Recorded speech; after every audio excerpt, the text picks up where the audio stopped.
is Fox 31 News.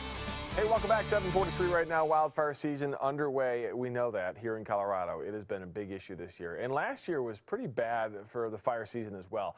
So what are the factors contributing to dangerous conditions?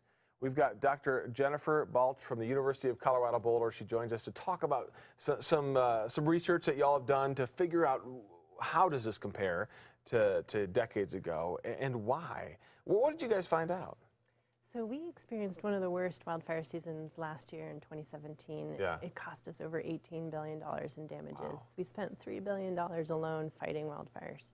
And what we've seen over the last couple of decades is that we've got 5 times more large fires today than we did, say, in the 1970s. And Which, is it people that are causing these? Is that the reason?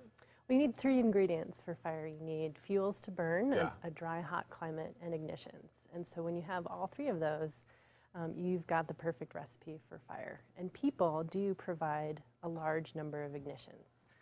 So what's changed since the 70s that maybe contributes to the higher number of fires?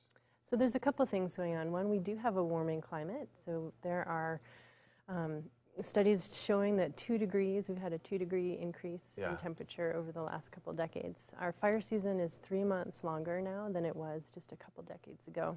But we also have more people living in the line of fire, literally building homes into flammable places. We've got 1.8 million homes that are vulnerable to high risk of wildfires. Compared to a lot less back 30, 40 years ago. When you guys do your research, do you look at ways that we could maybe reverse this trend?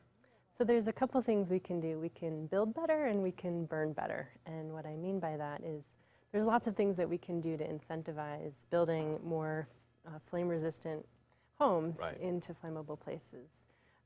We have floodplain maps to help mitigate the risk of floods, but we don't have fire escape maps to mitigate the risk of fires. That's interesting. So what's next for you guys? As you do research and you look into these issues, where do you guys go from here? So we're hoping to get a handle on what's going to happen in the future and what can we expect, both as we expect warmer temperatures and as more and more people are living in flammable places. Yeah, I live down in Douglas County, and I can tell you they're still building.